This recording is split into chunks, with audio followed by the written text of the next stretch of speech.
Towering glass buildings reflect the morning sun as people hurry about their day, clutching briefcases and coffee cups. Among the hustle and bustle are Darius and Tanya Wilson, a black couple in their mid-30s, walking confidently toward Legacy Bank, a mid-sized financial institution housed in a stately building with classical columns. Darius, a tall black man with a neatly trimmed beard, wears a tailored navy suit. Tanya, a black woman with natural hair styled in an elegant updo, is dressed in a crisp white blouse and charcoal pencil skirt. They hold hands as they climb the steps, their faces showing a mixture of hope and determination. For 3 years we've been planning to expand our tech consultancy, Darius explains as they approach the bank. We've grown from a 2-person operation to employing 15 people.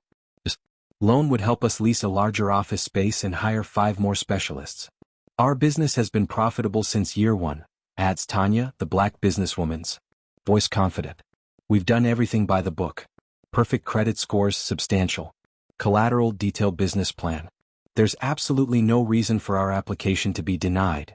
As the black couple enters the bank, we see them immediately greeted by a young assistant, who offers them water before ushering them to a spacious corner office. The nameplate on the desk reads Charles Pemberton, Branch Manager. Behind the desk sits a middle-aged white man with graying temples and an expensive watch glinting on his wrist. Mr. and Mrs. Wilson, welcome to Legacy Bank, Pemberton says with a practiced smile that doesn't quite reach his eyes. His gaze lingers on the couple a beat too long, his expression revealing a flicker of surprise quickly masked. The black couple takes their seats as Pemberton shuffles through their loan application paperwork, occasionally glancing up at them. So, you're looking to expand your tech business? Pemberton asks, a note of skepticism in his voice. That's right, Darius responds eagerly. Wilson Digital Solutions has grown exponentially over the last 3 years. We specialize in cybersecurity consulting for healthcare organizations. Tanya opens her tablet and brings up their presentation. We've prepared a complete overview of our financials and projections. As you can see, our revenue has increased by 40% year-over-year, and we already have contracts secured for the next 18 months. Pemberton barely glances at the tablet, instead flipping through their paperwork with a frown. Yes, well, loan applications require thorough vetting, especially in today's economic climate. The black couple exchanges a quick glance, but maintains their professional demeanor. Of course, Darius nods. That's why we've come prepared with 3 years of financial statements, tax returns, and a detailed business plan. Our CPA has verified everything. We've also included reference letters from our current clients, adds Tanya, the black entrepreneur, gesturing to the folder, including Memorial Healthcare System and Peachtree Medical Group. Pemberton's eyebrows raise slightly. Those are impressive clients. How did your company manage to secure contracts with such established institutions? There's an unmistakable note of disbelief in his question. Tanya straightens in her chair, her expression cooler now. The same way any successful business does, Mr. Pemberton. Through expertise, reliability, and results. Darius has a PhD in computer science from MIT, and I have an MBA from Wharton. Before founding our company, we both worked for major tech firms in Silicon Valley. I see, Pemberton murmurs, making a show of reviewing more paperwork. And the loan amount you're requesting is $850,000. That's correct, confirms Darius, the black business owner, leaning forward. As outlined in our proposal, approximately half will go toward leasing and renovating a larger office space, while the remainder will fund new equipment and initial salaries for additional staff. Pemberton leans back in his chair, steepling his fingers. That's a substantial amount for a small business like yours.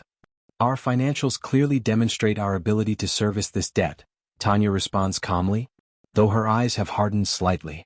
Our current revenue is $3.2 million annually with a profit margin of 26%. The loan would represent less than 1/4 of our annual revenue. Numbers on paper are one thing, Mrs. Wilson, Pemberton says with a condescending smile. Banking requires looking beyond just the numbers. We need to assess risk factors, market stability, the character of the applicants. An uncomfortable silence fills the room. The character of the applicants? Darius repeats slowly, the black businessman's voice measured. Our credit scores are both over 800. We've never missed a payment on anything. We own our home outright. What aspect of our character concerns you exactly? Pemberton's smile tightens. I'm simply stating that all factors are considered. This is quite a leap for a company that started in, what was it, your garage? Many successful businesses started in garages, Tanya points out. Apple, Amazon, Google. Would you question their loan applications based on those humble beginnings? Those are exceptional cases, Pemberton dismisses with a wave of his hand. And frankly not comparable to your situation. And why is that? Asks Darius, the black entrepreneur's voice still calm but with an edge now. Pemberton shuffles papers again, avoiding the question. Let's just say that in my experience, businesses like yours tend to be more volatile. The demographics of your target market might be less stable than you anticipate. Demographics. Tanya repeats, the black businesswoman's eyebrow arching. Our clients are healthcare organizations across the country. Are you suggesting healthcare is an unstable industry? Not at all, Pemberton backpedals slightly. But specialized tech services are a competitive field. Companies like yours come and go. Companies like ours? Darius echoes, the black man's gaze intense. And what exactly does that mean? Pemberton clears his throat. Small startups without the backing of major investors or a long-established history. It's simply about risk assessment. The black couple exchanges another look, a silent conversation passing between them. When they turn back to Pemberton, their expressions have shifted from hopeful to resolute. Mr. Pemberton, Darius says, his voice steady, we've provided every piece of documentation that demonstrates our company's success and stability. We exceed all standard requirements for this loan. If there are specific concerns about our application, I'd appreciate you stating them clearly. Pemberton closes the folder and places it on his desk with finality. Mr. and Mrs. Wilson, after reviewing your application, I'm afraid Legacy Bank won't be able to approve this loan at this time. Perhaps you might try again in a year or two once your business has a longer track record. A longer track record? Tanya questions, the black woman's voice incredulous. 3 years of consistent growth and profitability isn't sufficient. Banking is conservative by nature, Pemberton offers with another tight smile. We have a responsibility to our shareholders to minimize risk. Darius stands, buttoning his suit jacket. I see. And would you be willing to provide in writing the specific reasons our application was denied? For our records. Pemberton's smile falters slightly. We'll send the standard notification letter, of course. But as I've explained, it's a combination of factors, none of which you can specifically identify, Tanya notes as she stands beside her husband, the black couple now looking down at Pemberton. I've given you my decision, Pemberton says, standing as well, his tone firmer now. If you'd like to appeal, you're welcome to contact our corporate office. That won't be necessary, Darius says with a sudden smile that confuses Pemberton. Thank you for your time. As the black couple walks out of the bank, their disappointment is evident, but there's something else too, determination. Did you notice he barely looked at our financials? Tanya asks as they descend the bank steps. Yeah, Darius nods, the black man's jaw tight. And the way he kept saying, companies like yours, and questioning our client relationships. He'd made up his mind before we even sat down. They reach their Tesla Model South parked on the street, but don't get in immediately. Tanya turns to her husband, her expression shifting from frustration to resolve. You know what? I think it's time for Plan B, she says, pulling out her phone. Are you sure? Darius asks, though there's a gleam in his eye. That was supposed to be our nuclear option. They've left us no choice, Tanya responds, already dialing a number. Marcus? It's Tanya. Wilson. Remember that conversation we had at the investors' conference last month? I think we're ready to move forward. The scene shifts to later that evening. The black couple sits at their dining table, now covered with laptops and documents. They're on a video call with several people, a diverse group of professionals in various locations. So that's the situation, Tanya explains to the group. Despite our impeccable qualifications and financials, Legacy Bank rejected our loan application today. Without any specific reason, adds Darius, the black businessman shaking his head. Just vague concerns about companies like ours and questioning how we secured our client contracts. Sadly, I'm not surprised, says one of the people on the call, a black woman in her 50s with elegant silver hair. Legacy Bank has a history of this behavior. They've been sued twice for discriminatory lending practices, but they settled both cases quietly. Which is why what we're proposing isn't just about our loan, Tanya continues. It's about changing the system from within. The research we've done shows that Legacy Bank is actually vulnerable right now, Darius explains, sharing his screen to show financial data. Their stock price has been declining steadily for the past 6 months due to poor management decisions and a series of bad investments. They're undervalued. Our contacts at Wilson Financial Analysis confirm this, says another person on the call, a young Asian woman in a sharp suit. Their executive team has been making questionable moves and there are rumors of internal conflicts. The board is getting nervous. So what exactly are you proposing? Asks a black man with glasses, leaning forward in his chair. Tanya smiles. We've already pooled our resources and secured commitments from several angel investors who believe in our vision. Together we have enough to acquire a controlling interest in Legacy Bank's parent company.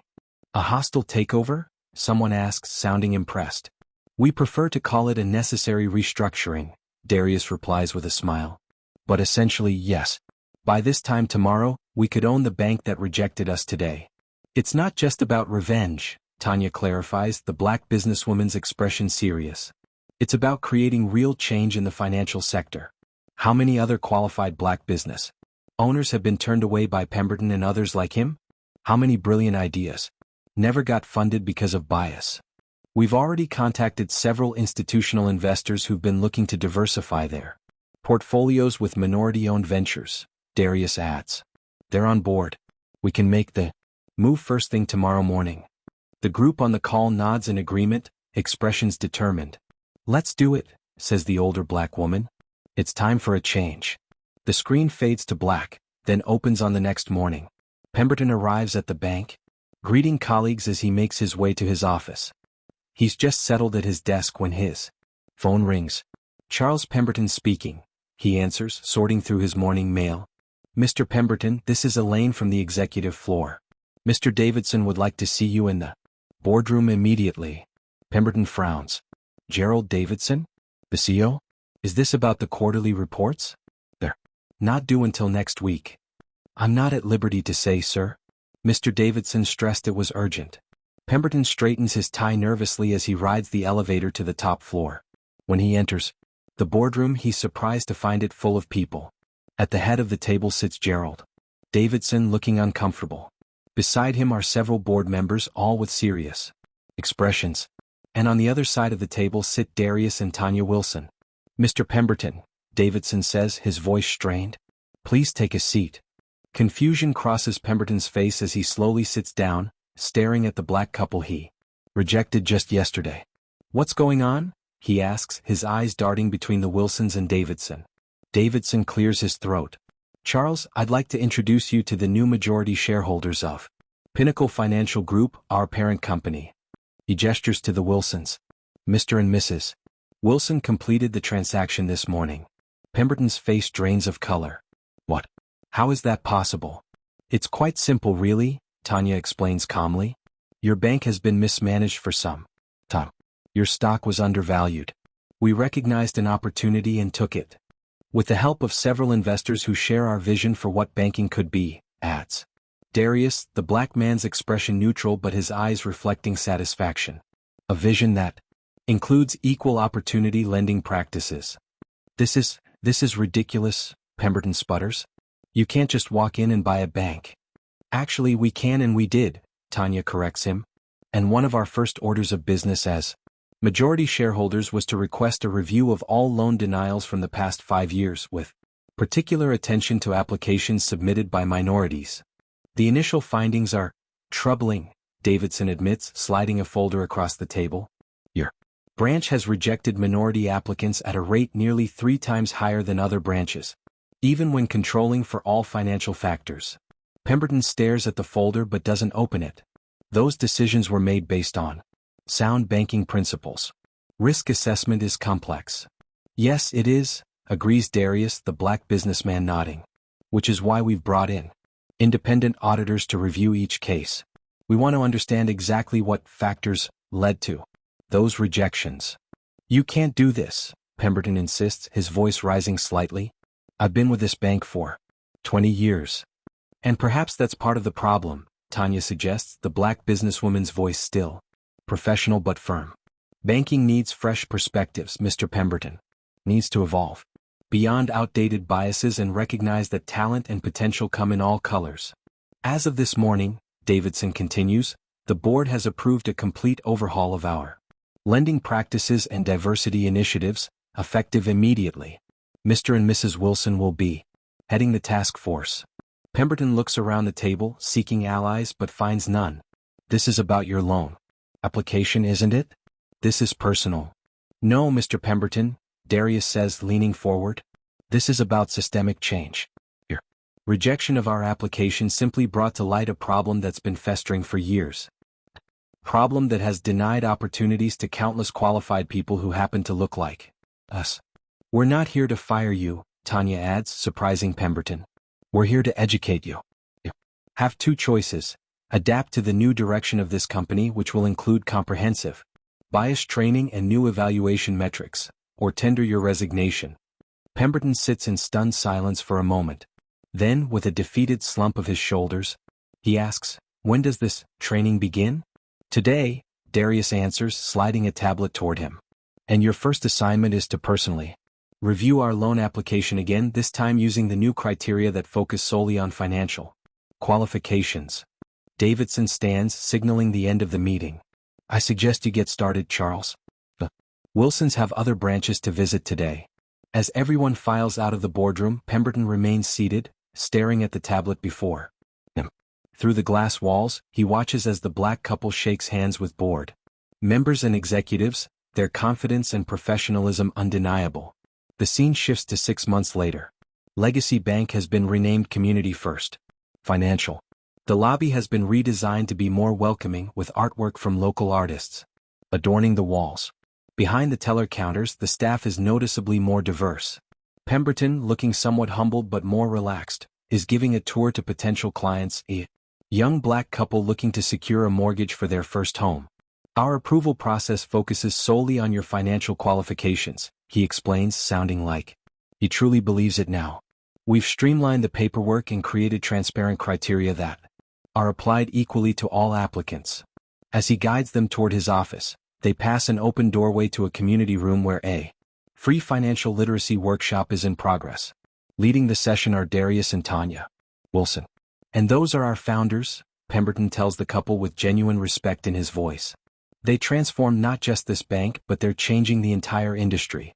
Inside the community room, Darius and Tanya are explaining investment strategies to a diverse group of aspiring entrepreneurs.